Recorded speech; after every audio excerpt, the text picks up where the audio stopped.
good morning. Sir, ano naging preparation tayo para inter-school sa? Well, madama, nag-meeting kami with the Department of Education, Lawag. Sinod out ni met din. Nagsasari ng sports conference kami. Kami ang nitay programs for sports this school year.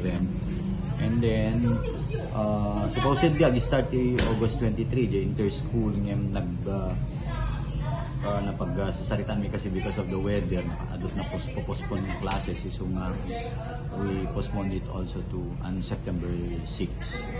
So, Ijay. Kasano ka ba yung tipa na kay White na dati sa? It will take siguro mga 8 weekends or 6 to 8 weekends. Dependent to lang ti weather, no, tuloy-tuloy lakit kung pintas ti tiyempo. So, it will just be 8 weekend games. Ada ka dagiti baro nga sports nga mainayon dito sa? Nilang sepak takraw, di mo nang aditat ang inayon mi, iti kadeti nga inter-school.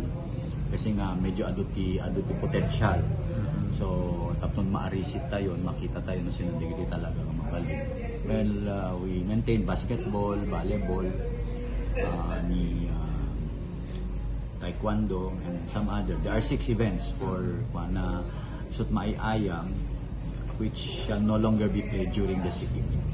Kasano dito sir, i-base yun ti mga bak karigiti medal, bonus score ti mga bak ti kaday ayam sir? Awan overall na dito. Okay. Awan overall na because this will just be a part. Although this shall be included in the overall computation iti city meet. No, usually kat inayon lang amin. Oo. Gusto nga kas dito ti pakasamakan.